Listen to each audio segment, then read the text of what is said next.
అండగా మేం నిలబడితే నీకు అన్నం మేం పెడితే 10 ఏళ్ళు ముఖ్యమంత్రిగా మా పాలమూరుకు సున్నం పెట్టింది నువ్వు కాదా చంద్రశేఖరరావు గారు? ఈరోజు ప్రజాపాలన వస్తే ప్రజాపాలనలో ఆయనకు దుఃఖం వస్తుందంట. ప్రజాపాలనను చూసి నేను అడగదలుచుకున్న, ఎందుకు వస్తుంది చంద్రశేఖరరావు గారి నీకు దుఃఖం?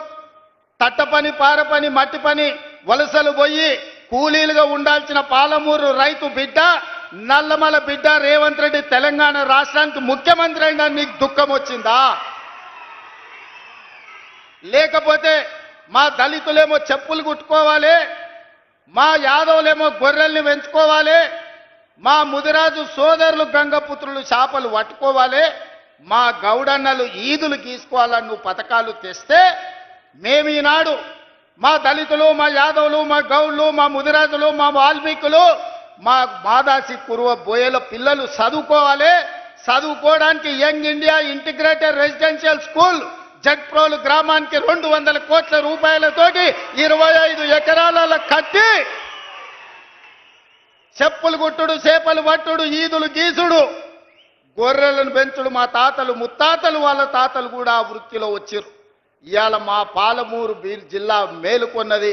మా పిల్లలను డాక్టర్లను చేయాలి, ఇంజనీర్లను చేయాలి, ఈరోజు ఐఏఎస్లను చేయాలి, ఐపీఎస్లను చేయాలి, రాజ్యాలను ఏలాలి.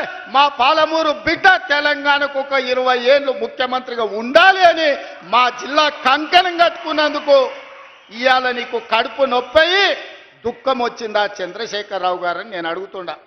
మేము చేపలు పట్టుకోవాలి, మేము చెప్పులు కుట్టుకోవాలి, నువ్వు నీ బిడ్డలు నీ మనమన్లేవో రాజ్యాలు ఏలాలనా?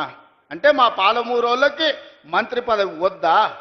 ఇవాళ ఈ పాలమూరు జిల్లాల 14-12 గెలిచినాం, కానీ 14 గెలిచినుంటే ఇంకొక మంత్రి పదవి అదనంగా వచ్చేది. 3 మంత్రులు కాదు, ముఖ్యమంత్రితో పాటు 2 మంత్రులు కాదు, ఇవాళ మిగతా 2 కూడా గెలిచినుంటే ఇవాళ పాలమూరు జిల్లాలో ఇంకొక మంత్రి ఉంటుండే. పాలమూరు జిల్లా నుంచే తెలంగాణ రాష్ట్రాన్ని పాలించి దేశానికి ఆదర్శంగా నిలబడే పరిపాలనని ఇవాళ అందించుండే వాళ్ళం. ఎందుకయ్యా నీకు దిక్కం?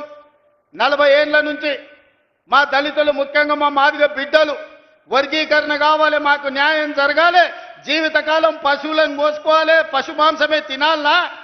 ఆ చర్మాన్ని తీసి చెప్పులు కుట్టి బతకాలనా? మా పిల్లలు ఎందుకు చదువుకోవద్దు, మా పిల్లలు ఎందుకు రాజ్యాలు ఏలొద్దు అని సంపత్ కుమార్, దామోదర్ రాజనరసింహ లాంటి వాళ్ళు, చదువుకున్న వాళ్ళు చైతన్యంతో ముందుకొచ్చి డాక్టర్ మల్లు రవి గారు లాంటి వాళ్ళు ఉదారత్వంగా పెద్ద మనసు చేసుకొని ముందుకొచ్చి మాదిగ ఉపకులాల వర్గీకరణ చేసినందుకు నీకు కడుపు నొప్పి లేచి దుఃఖం వచ్చిందా? ఎందుకంటే ఇవాళ ఇప్పుడే దామోదర్ రాజనరసింహ గారు చెప్తున్నారు, ఈసారి పిల్లలకు ఎడ్యుకేషన్లో, మెడికల్లో, నర్సింగ్లో చాలా సీట్లు వచ్చినాయి. పిల్లలు చాలా సంతోషంగా ఉన్నారు. వాళ్ళ తల్లిదండ్రుల కళ్ళల్లో నేను ఆనందం చూసినాను. అంటే మాదిగ ఉపకులాల వర్గీకరణ చేసినందుకు మాదిగోళ్ళ పిల్లలు ఇవాళ డాక్టర్లుగా, ఇంజనీర్లుగా సీట్లు వస్తుంటే నీ కొడుకుతో పాటు, నీ మనవడితో పాటు మాదిగోళ్ళ పిల్లలు చదువుకుంటారు కాబట్టి నీకు దుఃఖం వచ్చి నీ కళ్ళల్లో నీళ్ళు వచ్చినాయి. ఆ చంద్రశేఖరరావు గారు, నీ కళ్ళల్లో నిప్పులు ఎందుకు పోసుకుంటున్నావు? ఆ దళితుల పిల్లలు ఇంకెంతకాలం చెప్పులు కుట్టుకొని బతకాలి? ఇందుకే నీకు దుఃఖం వచ్చిందా అని నేను అడుగుతున్నా. మిత్రులారా, ఇవాళ ఆలోచన చేయండి. నిజంగానే 10 సంవత్సరాలు చంద్రశేఖరరావు గారు ముఖ్యమంత్రిగా ఉన్నప్పుడు 20 లక్షల కోట్ల రూపాయలు ఆయన చేతికి వచ్చినాయి. ప్రజలు కట్టిన పన్నులు కావచ్చు, 8 లక్షల కోట్ల రూపాయలు బ్యాంకుల్లో ఆయన చేసిన అప్పులు కావచ్చు. ఆనాడు అన్నాడు, ఉమ్మడి రాష్ట్రంలో తెలంగాణ ఉద్యమంలో, ఉమ్మడి రాష్ట్రంలో సమైక్య పాలనలో సీమాంధ్రులు మన సాగునీటి ప్రాజెక్టులు కట్టలేదు, నిర్లక్ష్యం చేసిండ్రు, అందుకే పాలమూరు జిల్లా ఎడారిగా మారింది. ఎడారిగా మారిన పాలమూరు జిల్లా నుంచి లక్షలాది భార్యాభర్తలు జంటలుగా వలసలు పోయినరని. నిజమే, ఆనాడు ఉమ్మడి రాష్ట్రంలో అన్యాయం జరిగింది. ఈ పక్కన కల్వకుర్తి మొదలుపెట్టి అక్కడ పెట్టి పోతిరెడ్డిపాడు ద్వారా వాళ్ళు తరలించకపోయినరు నీళ్లు. ఈ పక్కన జూరాల కావచ్చు, నెట్టంపాడు కావచ్చు, భీమా కావచ్చు, కల్వకుర్తి కావచ్చు, పాలమూరు రంగారెడ్డి కావచ్చు, ఇలాంటి ఎన్నో ప్రాజెక్టులు కట్టకుండా ఎస్ఎల్బిసి టన్నెల్ కావచ్చు, ఉమ్మడి రాష్ట్రంలో అన్యాయం జరిగింది. మా పొలాలకు నీళ్లు రాలే. మా ఎండిపోతున్న పొలాలను చూసి మా కళ్ళల్లో నీళ్లు దారగట్టినాయి.